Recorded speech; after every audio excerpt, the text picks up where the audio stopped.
Hi again, it's me, Norma Shepherd, Director of the Mobile Millinery Museum and the author of 5 books on vintage fashion, including 1,000 hats. I always say that every hat tells a story, and movies do as well. And movies are a great way to help you identify hats from different periods. So I want to take you back to 1939 today to think about. Hopefully, you'll be able to find and watch this film called the Amazing Mr. Williams, and that was released in 1939. And the reason I'm talking about that film today is I want to um, give you some tips on some of the elements of late 1930s styling, which you will find uh, on examples that are shown in this film. So they won't be identical to the pieces I want to show you today, but they will have elements of the same. And I will timestamp where you'll find those hats in the film. The first one, and that'll be in the description box. First one I want to talk about is this wonderful late 1930s, early 1940s felt. It's a great quality felt. Just look at the shaping on this. It's wonderful. I'm going to start by talking about the crown. If you think about now, primarily styles will sort of span a decade with a lot of variations. So if you think back to the previous decade, the 1920s, with the very close-fitting, cloche, bell-shaped hats, some of the transitional brimmed pieces, those wonderful horsehair summer wide brims, they all have crowns that hug the top of the head and often come right down over the brow.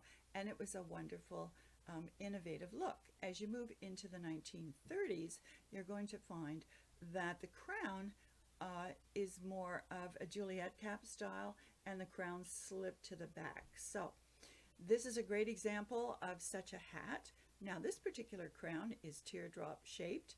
You can see that it has a hat pin, that very typical of the 1930s, these very short hat pins. They were not jeweled. It was during the Depression.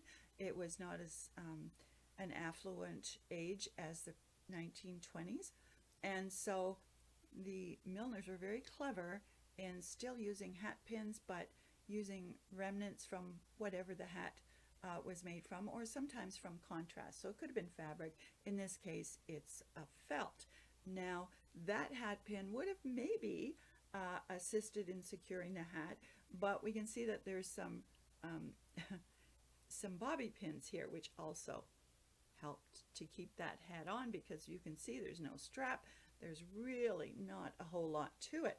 So now we're going to move on to the brim, which is not your standard typical brim that you would think of that might come across the face.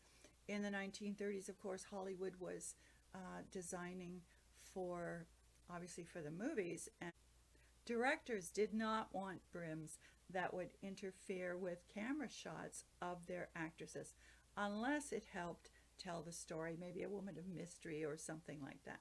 But they did not want shadows on the face.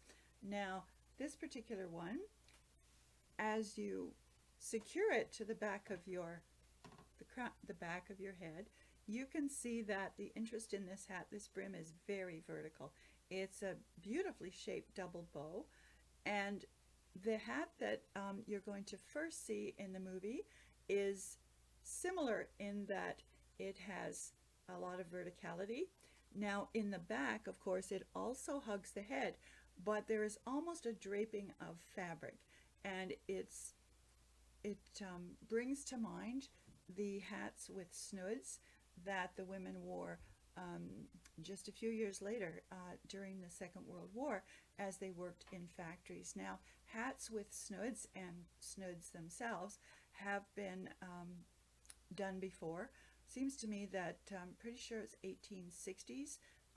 There are some bonnets with snoods, and so again, these styles come and go. Everybody knows that everything old is new again, but with a variation. Now, another hat that, and I will another hat that almost is a precursor of the hats with snoods is this shaped and draped turban. So this is a variation on the classic style of turban, and turbans have been around for centuries, and they're often created with different silhouettes in mind and different variations. And this particular one is very late 1930s, early 1940s. I will show you the label. This is Pier. This was a custom piece, and it's a boucle, beautiful green. It puts me in mind of the green, although I think it was like a little beret that Meghan Markle wore with that wonderful green cloaked dress, that ensemble. Anyway, this hugs the back of the head. This time you don't need to secure it with the pins, and the pins in this one are decorative, but again, they're the short, very typical of the 1930s, and they're decorated with little self fabric balls at the top of the pins. So now this, I just want to try and show you the side view, because you're going to see this in this particular movie, although one of these hats seems to extend further with some fabric. So again, it's almost a precursor of this silhouette that they had, where the hair would be long, curled, almost in ringlets or rolls, and would sit in a snood when they were doing factory work during the Second World War. Of course, 1939, this is just the beginning of the war. Now, not all 1930s hats were brimless, and there are some wonderful pieces with brims. And I'm going to show you one that's very, very similar to a hat that you will see in the film. Now, I find this so interesting because of the shape of the crown. This is a blocked felt, and look what they've done to be in keeping with this back of the head aesthetic from that decade. You can see that the crown slopes very narrow here, almost almost only the width of the grosgrain band, and then of course when you turn it around here to the back, it's much deeper. It's also trimmed in a typical way of 1930s hats. Of course, this was not an affluent age as it was in the 1920s, so this was simply trimmed with some grosgrain ribbon, and the twin bows are quite charming. It sort of softens the severity of the hat. This has a chignon strap. It has a label. The label says Crean Canada. Not sure how well that is showing up. And the chignon strap, of course, which keeps the hat secure with it under the back of the head. Now I want to show you what happens when this fits the back of your head, and this might have been custom. This forms a halo, could be called a halo hat.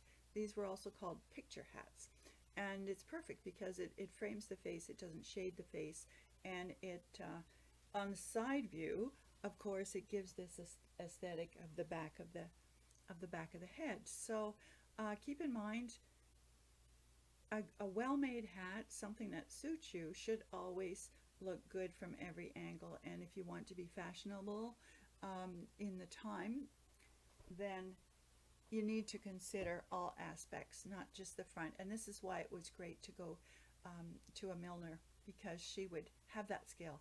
After all, they were artists. Now, there are two hats that are very distinctive in this film, and they have similarities. And I'm going to show you one of our pieces that has several of the elements that these hats have as well. The main thing I want to talk about with these hats is that they are open crowned. So in this case, the crowns have been cut away almost to create a little helmet shape at the back of the head. And you'll see what I mean when you look at these particular hats in the film.